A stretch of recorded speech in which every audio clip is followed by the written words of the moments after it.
So we ended with the last one being the inflammation process.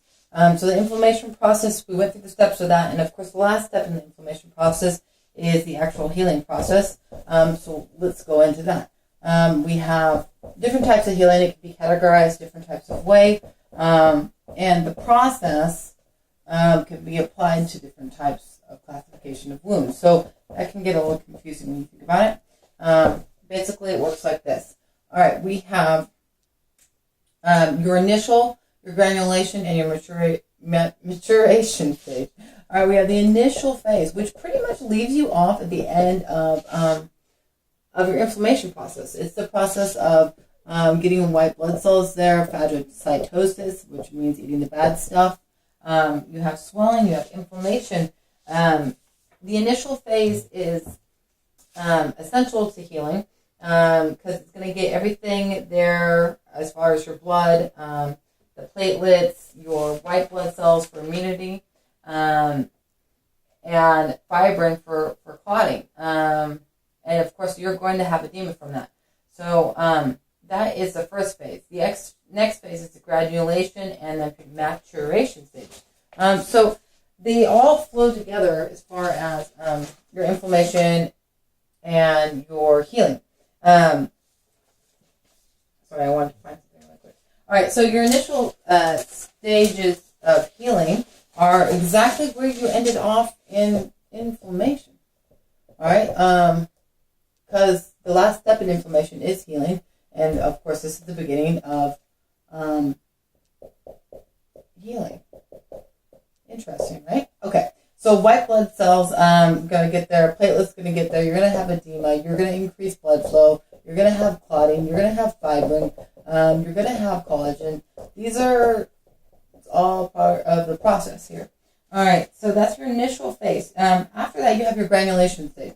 And I feel like we're probably all comfortable with this idea, but basically you have your wound, there's your wound, and you start to have new cells grow. Granulation occurs when new cells are grown. It's the proliferation of fibroblasts. Fibroblasts, if you're not familiar with the fibroblast term, are just baby fibrin. And somehow when I say it in a high-pitched voice, it becomes a baby. I'm not entirely sure how that works, but whatever. All right, so it's fibroblasts. All right, you're going to have, it should be pink. It should be vascular. It's going to have good blood flow. This is granulation. This is where cells are starting to fill in. All right, so you have your initial phase, which is, again, the last step of your inflammation process, and looks just like inflammation. Well, and that's because it is. Then you have your granulation phase, where you start to have cells come in. All right, and you want cells to come in from bottom up and then sides in, because if I close sides in before I close bottom up, I'm going to have a random hole in my body, and that's never great. Also, you're in your granulation phase. You're going to get the fibroblasts start to disappear, just like that did. Fibroblasts start to disappear, so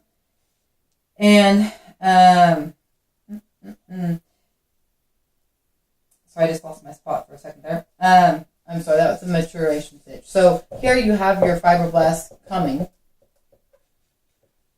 All right, in your next stage, in your maturation stage, this is basically where you're going to form a scar, okay? So your collagen starts to organize here, and of course we know that collagen is stronger because we have to strengthen up the wound. Fibroblasts start to disappear, and your scar starts to form, and it becomes stronger. Remember, it's not as strong, it's always going to be 80%. So let's just take that and compound that even more. All right, basically, initial is your inflammation process. Remember we said we have the vascular, this is inflammation now. We have the vascular, where we're responding to the vascular needs, vasoconstriction, vasodilation. And then you have your cellular, also referred to, you have your chemical, what is the specific term was? Chemical mediation, I believe, is what they used there, which I guess that makes sense as well. But yeah, chemical mediators is what they're using in our All right, so that's cellular. That's where you have your neutrophils, your monocytes, your leukocytes, your PGs, your prostaglandins, and your glucose work in there. Your pain, your inflammation, your swelling. All right, so that's stage 1. Your stage 2, stage 3. From there, you're going to go into. Okay, so from here, you're going to go into your last step of the inflammation process, and I'm just saying this so you can see where it goes into the next part. And that consists of your exudate. The exudate is your fluid, your white blood cells. And there's a lot of processes here. Just remember that, because that enzyme cascade is huge. But blood, cells, liquid, and healing brings us right up here, okay? Initial part of healing. We have, again, same process. Healing, white blood cells, phagocytosis, edema, clotting, fibrin, and collagen. Then from there you have granulation, where you start having your cells fill in. All right, should be pink, should be vascular. You're going to have fibroblasts. Maturation. Maturation means you have scars, okay? Fibroblasts are starting to go away. Collagen's filling it in. It's going to be about 80% strength. And I say that because it was said several times in class, and I feel like it might be brought up again. All right, so as far as your initial phase can last about 3 to 5 days, and this again all depends on the wound, but that's your initial phase for wound healing. And then your granulation phase is going to, and this can actually, maturation can start about 7 days, but this can last for a long time. So this can last up to years. It all depends.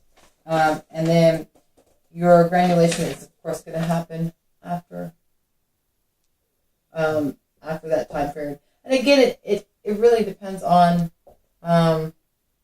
This could take quite a bit longer. I mean, if it's a huge scar, you're talking about a lot of granulation. All right. So this is the healing process. Now, when I apply this to the types of wounds that we have, this makes a little bit more sense. So remember, inflammation pretty much runs directly into healing because it's one of the same. All right, just a different part of it. Specifically the left. All right. So as far as healing goes, and I feel like we should write this up here. So we have inflammation, which is your vascular, your cellular, or your chemical mediators, however you want to see this, chemical mediators, exudate, and then your fourth, healing, which starts with your initial. All right, your initial is pretty much your inflammatory response, your granulation, the forming of new cells, and then finally your maturation, and that turns into a scar, okay? So it all flows together, inflammation and healing. All right, so now, types of wounds. Lost track there for a second. We have primary. Primary is a surgical wound or a paper cut. It's going to have approximated edges. It's going to be clean. All right, this is something I can stitch back together, okay? We have your secondary. This is pretty much where a shark just chomped off your leg. All right, it's just huge. I cannot close this up. Not going to happen. All right, a huge chunk is missing. All right, and then you have your tertiary, which is really just a delayed primary because it's a wound, and it could even be a primary wound. Maybe this was a surgical wound and it got infected, and now it starts having yellowish in here or black in here or something of this nature. All right, I can't obviously close this up because what I'm going to end up with is a big pimply cyst, all right, in my body. So I can't close it up. I have to clean this all out, and once I get this cleaned all out, then I can go ahead and suture it back up, okay? So tertiary is a delayed primary. Secondary, I've just got so much skin loss that I'm really going to have to wait for that granulation to start kicking in. All right, and this is, of course, going to have a horrible maturation stage where you have this ugly scar. And those are your primary, your secondary, and your tertiary. Now, the initial phase, and again, this really is hard to say because 3 to 5 days. It's bleeding. It should be very clean. Wound should be approximated. And then when you get into something like your secondary wounds are big. It's trauma, ulcer, laceration. All right, this is going to take a long time to heal. That's going to either need to be filled in with something else, or your body's going to have to fill that in. All right, so primary, tertiary, and secondary. And these are the steps in them. Now, they're all going to, depending on the type of wound, is depending how these react. Like, if this is infected, you're going to have tons of swelling. You're going to have tons of white blood cells going there. All right? You're going to have tons of exudate. And you're not going to get here for the healing process for a while. Whereas I'm going to get to the healing process quicker in a primary wound. All right? It's less complicated. Now, we can classify these wounds by superficial, partial thickness, full thickness, red, yellow, or black. Okay? So, as you might imagine, red is better, or it seems better to me at least. Red is a heck of a lot better than yellow and black, all right? But basically, you're identifying the colors of the wound to identify what the wound is like. Is red, is it vascular, is it pink? This is obviously a sign of infection. That's not good. Black is, of course, necrotic, and that's going to cause infection, and those cells are dead. So you can classify them by colors, or you can classify them by thicknesses. So here's your epidermis, here's your dermis, here's your sub-Q, all right? So if I have a superficial one, I'm going just to the dermis. This is a road rash, a little bleeding. You're going to be all right. All right, dermis. I have started eating through my epidermis into my dermis. This is going to be a bigger wound. It's going to have more blood, and that's a partial thickness. So superficial, partial thickness, and as you might imagine, a full thickness is going to go as far down really as it wants. Like it can go to the bone because there's not any fourth one to classify that. So that's a full thickness wound. There's also, sorry, I looked back at my notes. There's also surgical and non-surgical. That's pretty self-explanatory. Acute and chronic. And the chronic is lasting more than 3 months. Acute, of course, is short term, and obviously you know the difference between surgical and non-surgical.